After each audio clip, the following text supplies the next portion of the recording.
Part 1. A Killer in Uniform. For 23 years, Sherri Rasmussen's killer wore an LAPD badge. She worked alongside the detectives investigating the murder she had committed. And the victim's father spent those same 23 years telling police exactly who she was. No one listened. February 24th, 1986, Van Nuys, Los Angeles. John Ruetten came home, climbed the stairs. The door was already open. He found his wife on the living room floor in a pool of blood. Married 3 months, her wedding ring still on her finger. Her name was Sherri Rasmussen. She was 29. Police made a decision that night. It took them less than an hour. Burglary gone wrong. That decision would run this case for the next 23 years. The Man Who Never Stopped. Part 2. Her father was named Nels Rasmussen. He knew a name. He gave it to police in 1986. He wrote letters. He flew in from Arizona again and again. Sat across from detective after detective. Said the same name every time. They told him he was watching too much television. He wasn't. He'd already given them the killer's name. They never investigated her. The Victim. Part 3. Sherri Rasmussen was born February 7th, 1957, the middle of 3 sisters. She was smart enough to skip 2 grades, started college at 16. Her father hoped she'd become a doctor. She chose nursing instead. She believed it would let her balance a career and a family. By 23, she had a master's degree and was already teaching at UCLA. By her late 20s, she was running the nursing department at Glendale Adventist Medical Center, the youngest woman ever to hold that job there. Patients remembered her. She learned every name on the ward. Her sister put it simply. Sherri was everything to the family. The big sister, the best friend. She always radiated confidence. In June 1984, at a party, she met a computer engineer named John Ruetten. He said later he was drawn to her smile before anything else. They married in November 1985. John carried something into that marriage he never fully told her about, a woman from his past, one who hadn't let go. Her name was Stephanie Lazarus. Remember that name. Everything comes back to her. The Last Morning. Part 4. Sherri called in sick that day. Stayed home. John left at 7:20 a.m. Kissed her goodbye while she was still in bed. He forgot to arm the alarm.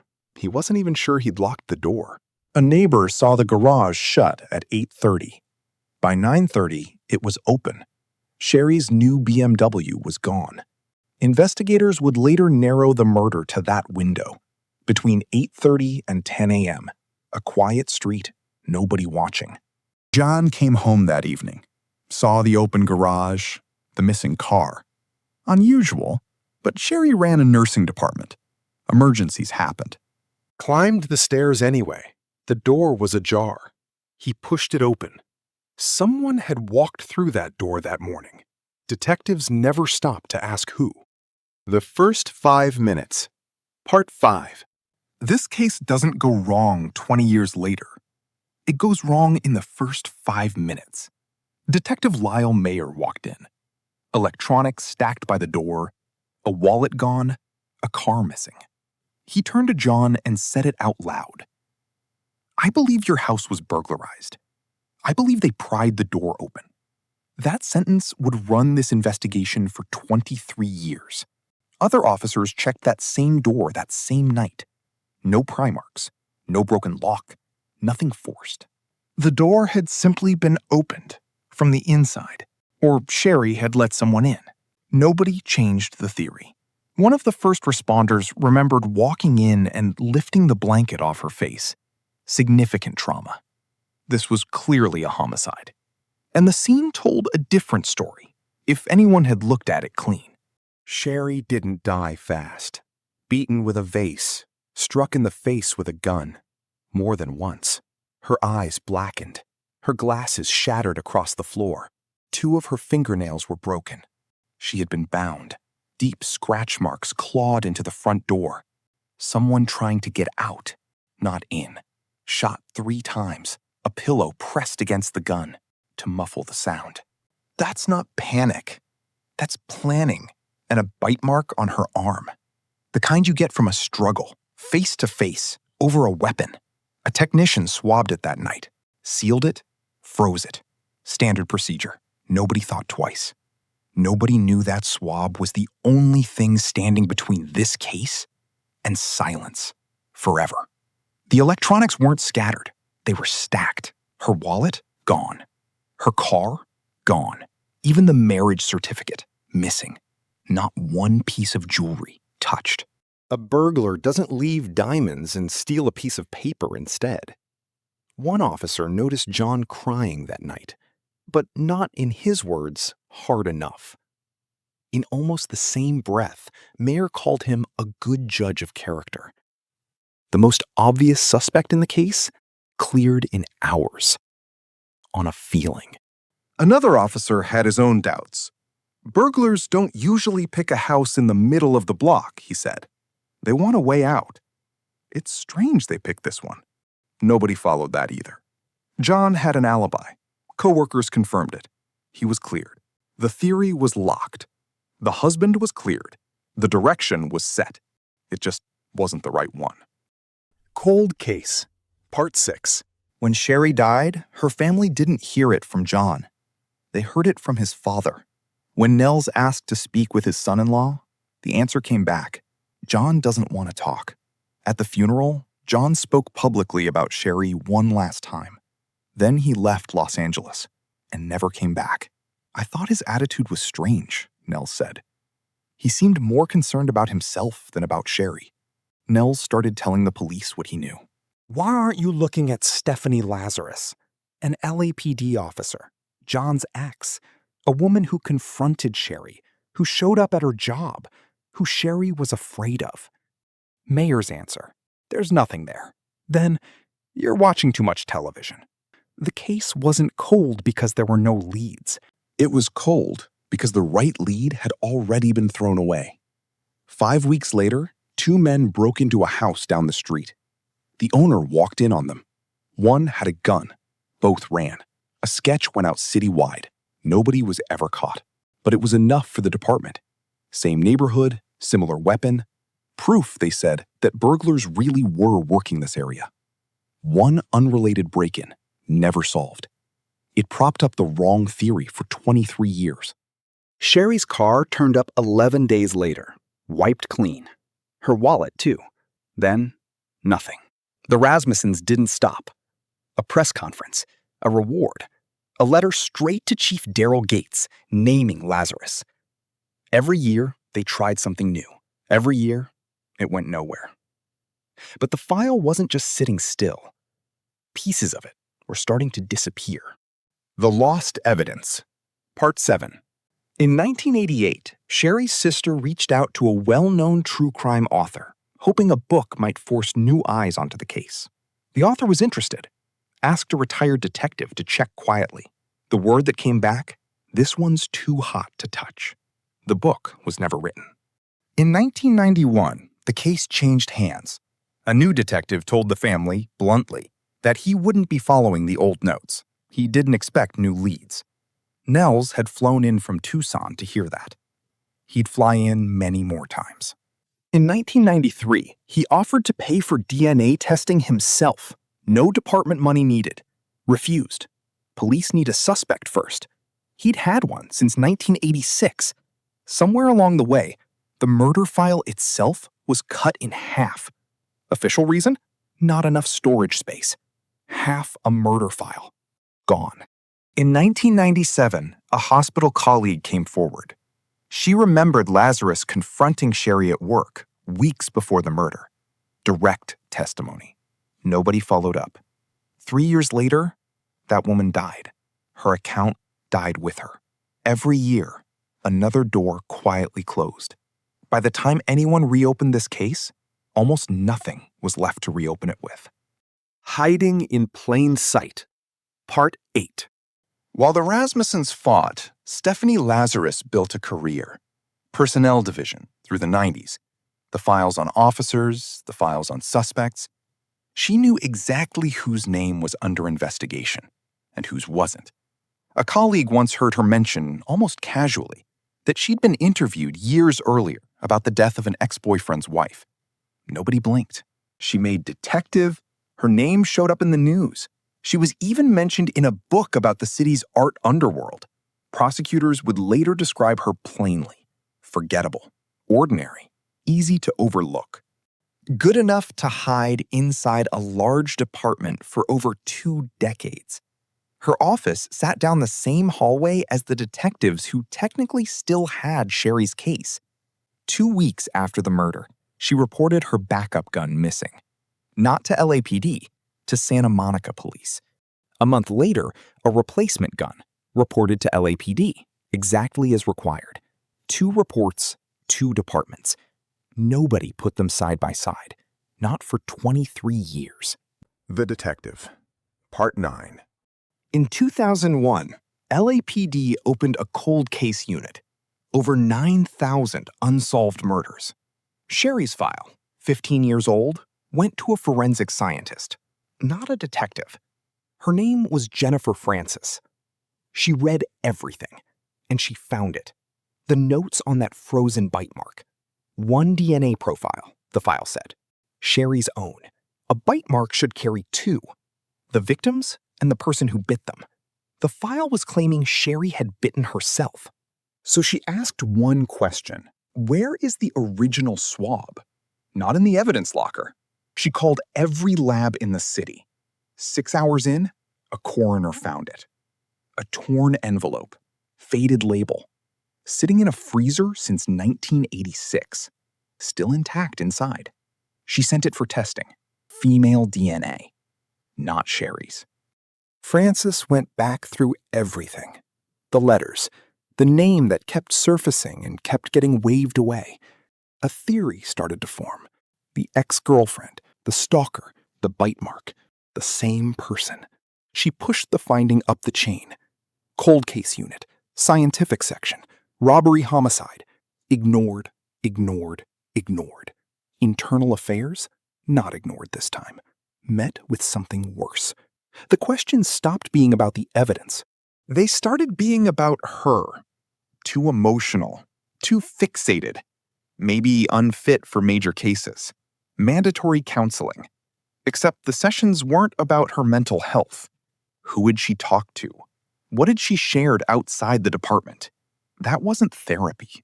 That was an interrogation. A deputy DA reportedly called her crazy. Colleagues told her to find a new hobby. Pulled off major cases. The system had already done this once, to a grieving father. Now, it did it again, to the one person who'd finally found the proof. That same year, a different detective, Cliff Shepard, found the same thing on his own. That's not what I expected, he said. The question had been who broke in. Now, it was something else entirely. Which woman killed Sherri Rasmussen? The Obsession. Part 10. Late 1970s. UCLA. To John, it was casual. He dated other people. Never called her his girlfriend. To her, it was, by her own words later, the love of her life. He knew how attached she was. He kept seeing her anyway. Even after the engagement. The relationship never really ended. It just went underground. In August 1985, as word of the wedding spread, she wrote her own mother. I really love John. I don't think I'll ever understand his decision. She didn't accept it quietly. That summer, she went to Sherri's hospital during work hours, walked straight to her office. John and I are still having sex. When your marriage fails, I'll be there to pick up the pieces. Sherri's answer? Your services won't be needed. Lazarus wasn't subtle back. If I can't have John, no one else will. Not even you. Then she started showing up at their home, in uniform. Sherri told her to leave. She did. It didn't stop. Sherri was followed, at least 5 times in 1 week. Stores, the gym, her regular routes. Eyes, she told her father, that could see right through you. 3 weeks before her death, she admitted she thought this woman was tailing her on foot, sometimes dressed as a man. She never gave police the stalker's name. On Valentine's Day, 1986, Lazarus's roommate moved out. She was alone. 1 week later, a mutual friend visited Sherri and John's home. The next morning, Sherri Rasmussen was dead. The DNA Operation, Part 11. By 2009, Detective James Nuttall had the file, the DNA, the letters, a name that kept surfacing and kept getting waved away. He noticed something almost unbelievable. 3 detectives had reopened this case over the years.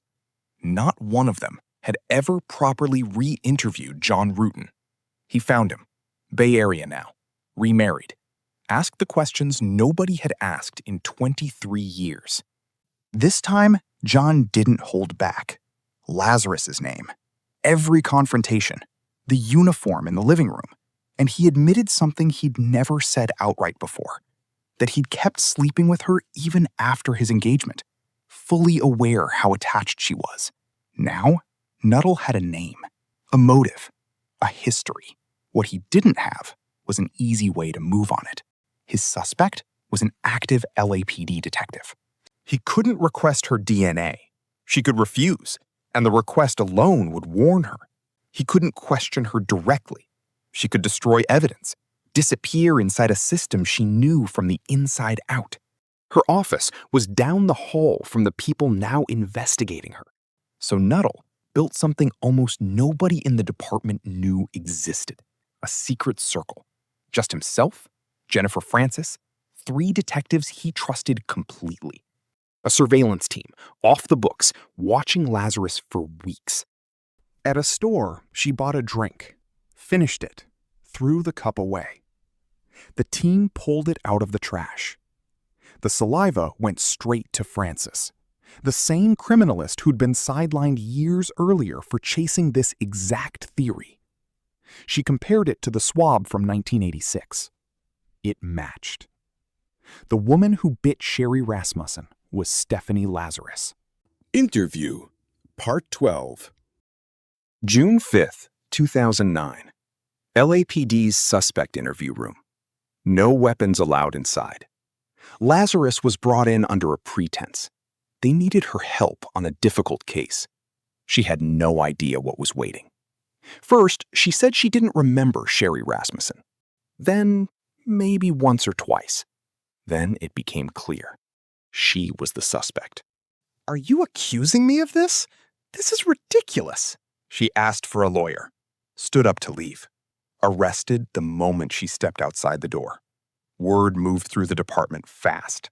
Officers who'd worked beside her for 23 years stood in the hallway, stunned. Guilty, Part 13. February 2012. 26 years, almost to the month, since that 911 call. One of the most closely watched trials in LAPD history. Not just because of the crime, because the woman on trial wore the same badge as the people prosecuting her. She pleaded not guilty, never took the stand, sat through 3 weeks without much reaction. Prosecutor Shannon Presby opened with a single line that summed up the entire case. 1 bite, 1 bullet, 1 gun barrel, 1 broken heart. The investigation had taken 4 months. The trial took 3 weeks. The jury took less than a day. But the case itself was built in layers. Layer 1. The DNA from the bite mark, 15 years in a freezer, matched exactly to a cup she'd thrown away outside a store. Layer 2. Her missing .38, reported to the wrong department. The replacement reported to the right one a month later. 2 files, 23 years apart, finally side by side. Layer 3. Her own handwritten journals about John, the depth of an obsession he never returned. Layer 4. John's testimony. Every confrontation Sherri had described to him. Lazarus's words at the hospital. If I can't have John, no one will. He cried more than once on the stand. Asked how it felt, he said the fact that Sherri died simply for loving him brought him to his knees. Layer 5. the crime scene itself, walked through one more time after 26 years. No forced entry, despite what the first detective insisted. Electronics stacked, not scattered. A missing marriage certificate. Untouched jewelry. Jennifer Francis testified too, not just about the DNA, about what it cost her to find it. Nels Rasmussen took the stand, the father who wrote to the police chief, who was told he watched too much television. He finally said it out loud, in a courtroom, to people who had to listen.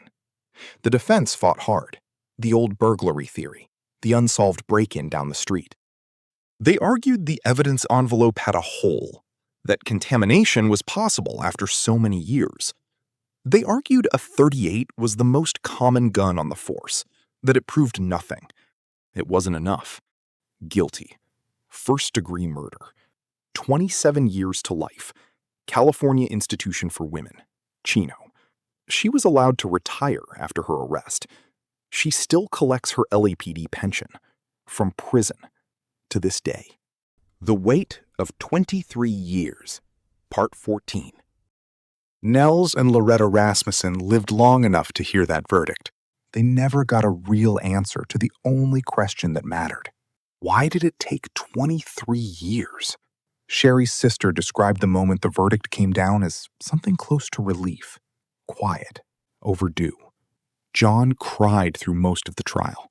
He later admitted, plainly, that staying with Lazarus after his engagement was a mistake, a word too small for what it cost. At a 2024 parole hearing, he stood before the board and said it again. Sherri's parents lost their daughter because she loved and married me. For me, the pain never lessens. Nels died without ever hearing why his daughter's case sat untouched for 2 decades, while the right name was written down the whole time.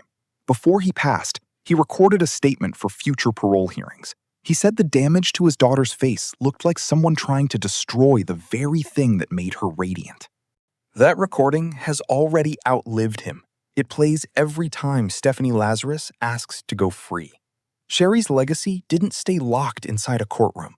Her niece went into nursing school because of an aunt she never met. I went to nursing school because of Aunt Sherri, she said. Another family member wore Sherri's own wedding dress on her wedding day, carrying a piece of a woman she never knew down the aisle. Lazarus denied it for over a decade after her arrest. In 2023, 37 years later, she finally admitted it. It makes me sick to this day that I took an oath to protect people, and I took Sherri Rasmussen's life from her. Not out of guilt, by most accounts, because new parole laws made a confession the price of freedom. A panel found her suitable for release in late 2023. Reversed. Pushback from the family, from John, from the public. A follow-up hearing in February 2025 ended in denial. Commissioner Kevin Chappell put it plainly. Your account of the attack does not match the evidence. You alone engaged in this extreme act of violence. Stephanie Lazarus remains in prison in Chino, still collecting a pension from the department that spent 23 years not listening to a father who was right the entire time. The Lesson. Part 15. This case is still taught in criminal investigation classes today. Not because of the DNA, not because the killer wore a badge, because of something simpler. One detective made up his mind in 5 minutes. For 23 years, an entire system protected that decision instead of testing it. There's nothing there when a father gave a name. You need a suspect first, when he offered to pay for the test himself. A technician swabbed a bite mark one ordinary night in 1986. Followed procedure, put it in a freezer. Nobody understood what it would mean. If that envelope had been thrown out, if that freezer had been cleared during some routine cleanup, Stephanie Lazarus would very likely still be free today. The Rasmussen family eventually sued the department. Dismissed. Statute of limitations. Nels Rasmussen never changed his story. He never needed to.